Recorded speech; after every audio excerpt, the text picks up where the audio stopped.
If the beginning of the lesson is not interesting, the lesson may not be successful. We need to engage our students and find ways to get them excited about learning. When students are interacting and engaged, they won't have time to get bored. There are different ways how to open a lesson. The following are my 5 ways. Number 1. Video presentation. For my lesson outline, the content is the origin and the structure of the earth. Objective. The learners shall state the different hypotheses explaining the origin of the universe.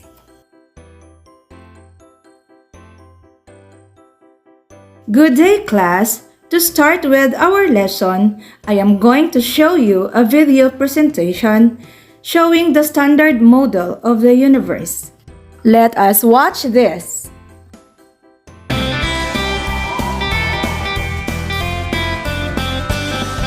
Hello friends, and welcome to another new happy learning video. Today we're going to learn all about how it all began. Today we're going to learn about the origins of the universe. There are many different theories on how the universe started, but the most known is that of the Big Bang Theory, or in other words, the Great Explosion. This explosion occurred about 10 or 20 billion years ago, when absolutely nothing existed. Not the galaxies, nor stars, not even Earth.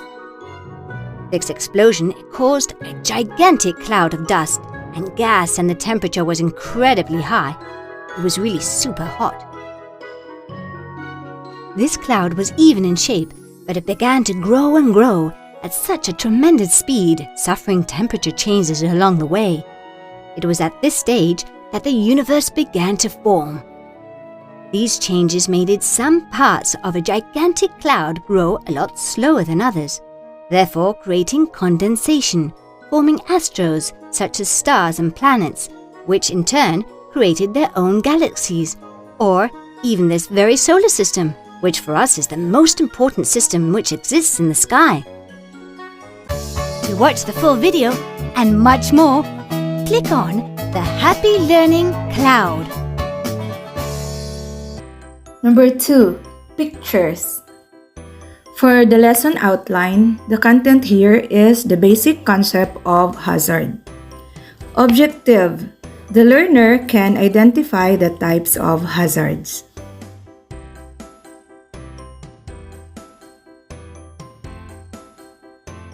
Class, on the board are pictures and words on the different types of hazard. Match the words with the picture. I am giving you 5 minutes to match the pictures with the right words.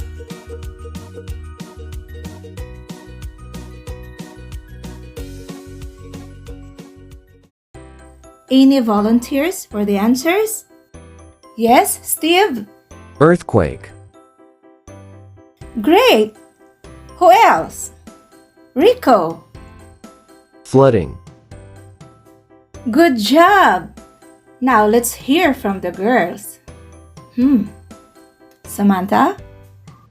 Volcanic eruption. You nailed it!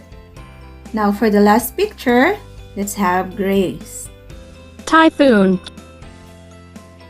You are all amazing!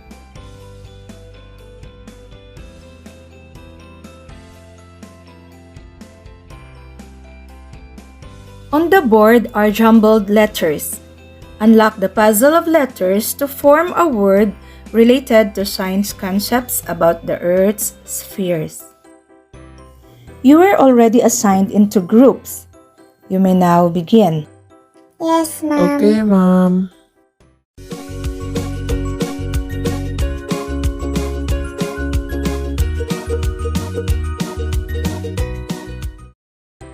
Sa Group A, Ma'am, kay Geosphere. Ma'am, sa Group B, ma'am, kay Hydrosphere. Yay! Group C, kay Atmosphere. Group D, kay Biosphere. Yes! Number 4. Pretest.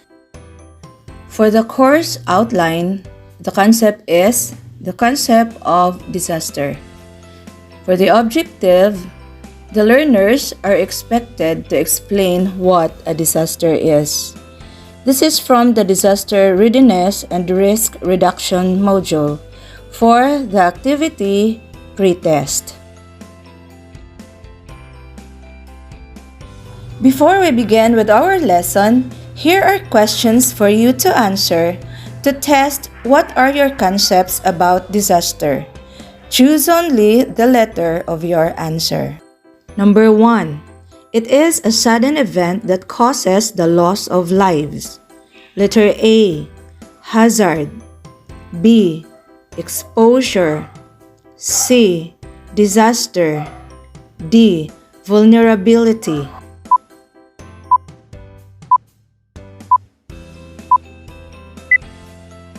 The correct answer is C. Number 2. An event becomes a disaster when there are blank. A. No casualties. B. Many casualties. C. Hazards. And D. None of the above.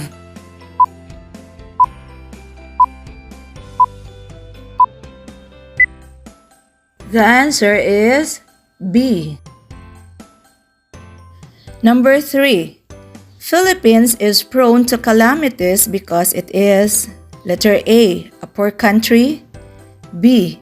A tourist spot. Letter C. An archipelago.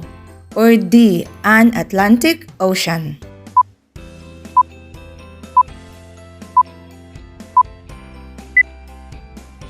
You are correct if you answered C. Number 4. People leave their homes as a result of disaster. Letter A. Population displacement. B.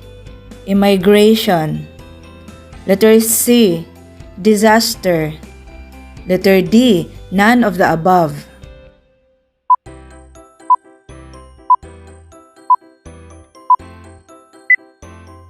The answer is A. Number 5.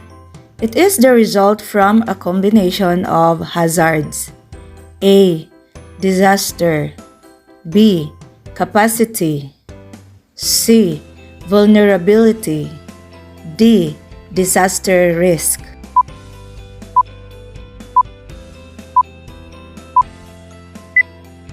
The answer is D. Number 5. Start with an object. Another way to get your students wondering about a topic is show them objects related to the content. Inspire them with sensory objects and ask them to make connections, predictions, or ask questions.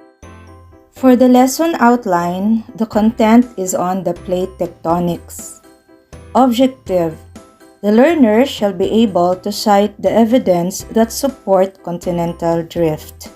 My reference is Earth and Life Science Teaching Guide for Senior High School.